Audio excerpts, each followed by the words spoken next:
Joy is important. Joy and dance are needed in our lives to celebrate our well-being, our present and our past. Black joy is something that generations strive for, to no longer let their trauma define them, but to let their joy define them.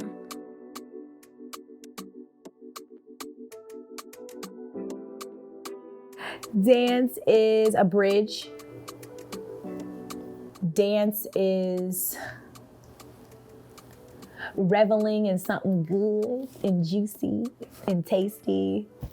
My name is Yawa Dzandu, and I am a movement artist, choreographer, educator, community organizer, auntie, sister, daughter, friend. My mother put me in dance lessons from the age of starting at 3. But I'm sure I was dancing before then in her arms, just wiggling, probably just being myself.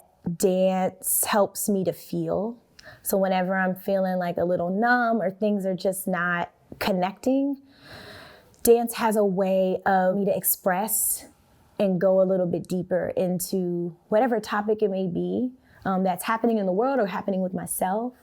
It's a powerful tool. It's a powerful tool for discovery. It's a powerful tool to use in our art making to say what it is we see, also to what we see now, but also to what we want to see and project forward.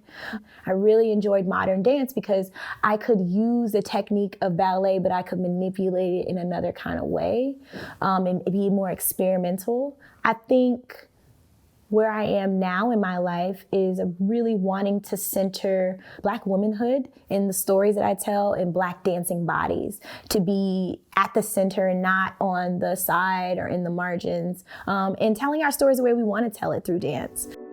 Pain and trauma are the thief of joy. They enter into our lives without our permission and exit without an apology.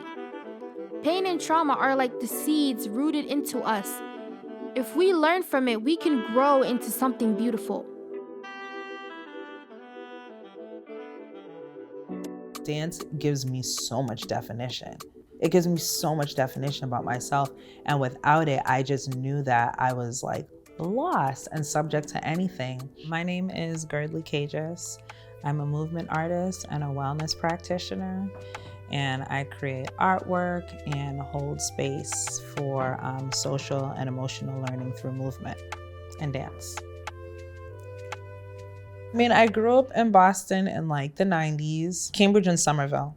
That's originally where I'm from. Like the majority of my childhood upbringing, I was one of the only Black girls around. If I were to bring my food, it would be a problem. Any of the inside jokes that would happen at home, if I were to try to translate it, it wouldn't land the same. It was just a complete culture clash. Getting my hair done as a kid was the hardest thing for me to navigate, because if it was not something that could look European, I knew I was getting clowned.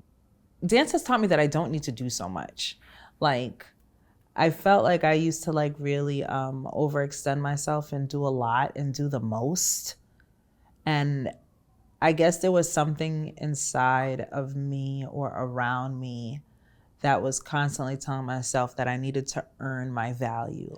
But as I started growing in my artistry, I started paying attention to the type of performances that I'm captivated by.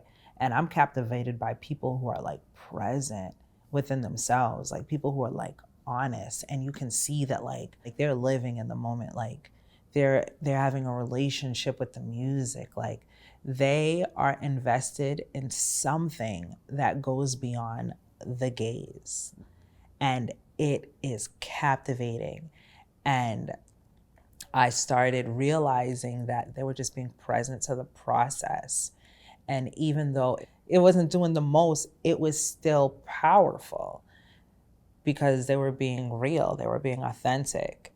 And that really started to teach me how to be more of myself, to be comfortable being more of myself, and to know that I don't have to earn attention or love, and just allowing pleasure to be awakened in my body so that whatever feelings of guilt or shame that are like trying to like attack me are like silenced by just like the overflow of beauty.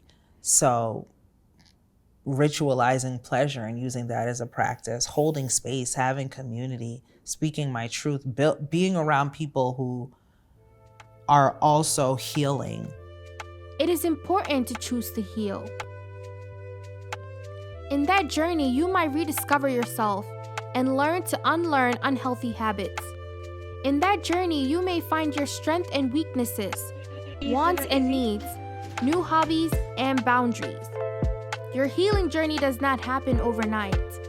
It is liberating to choose healing, to be a lover and not a fighter, to be a protector and not an abuser, to be at peace, to end the war.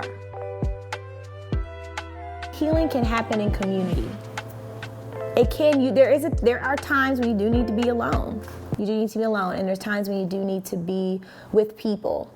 And I think sharing what's happening with you is important, even if it may feel awkward or difficult. We are who we are, unapologetically. Our Blackness, our Africanness is what it is, and we're going to use this vehicle that is ours to express ourselves fully and to take up space.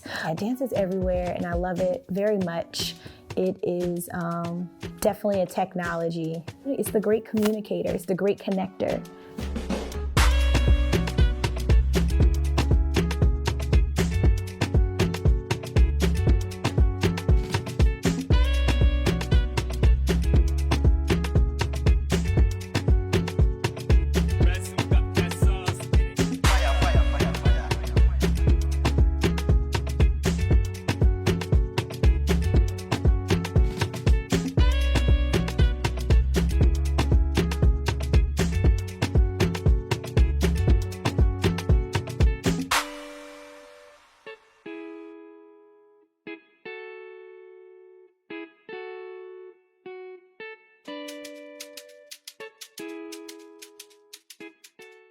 If you liked this video, make sure to hit like, comment, and subscribe to keep up to date with all of our RealWorks YouTube videos.